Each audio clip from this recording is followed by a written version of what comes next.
Untuk mendukung Belajar Bentar, kalian bisa mengklik subscribe. Halo, selamat datang di Belajar Bentar.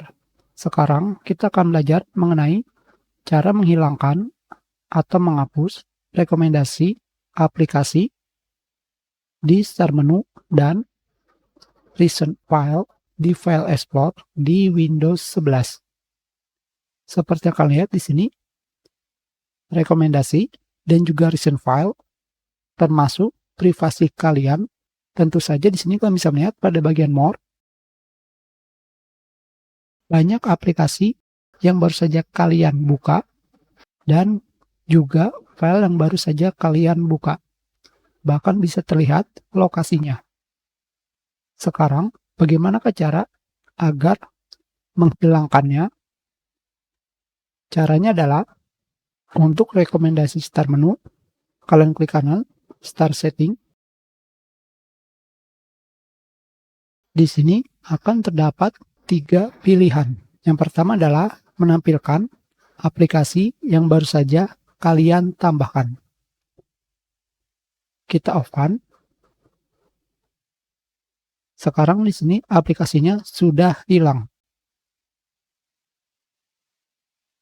Yang kedua adalah aplikasi yang sering kalian gunakan. Tentu saja tidak akan tampil karena harus digunakan terlebih dahulu. Dan pilihan yang ketiga tentu saja menampilkan file yang baru saja kalian buka. Kita off-kan. Maka sekarang tidak ada file, aplikasi, dan apapun di Start menu, kecuali program yang dipin.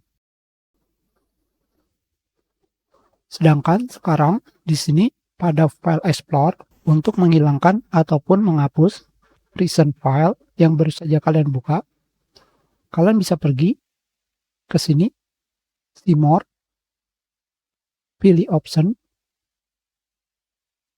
Di sini kalian hapus centang. Pertama adalah file yang baru saja kalian gunakan, folder yang sering kalian gunakan, dan file dari office.com. Kita hilangkan centang semuanya, apply, maka sudah tidak ada.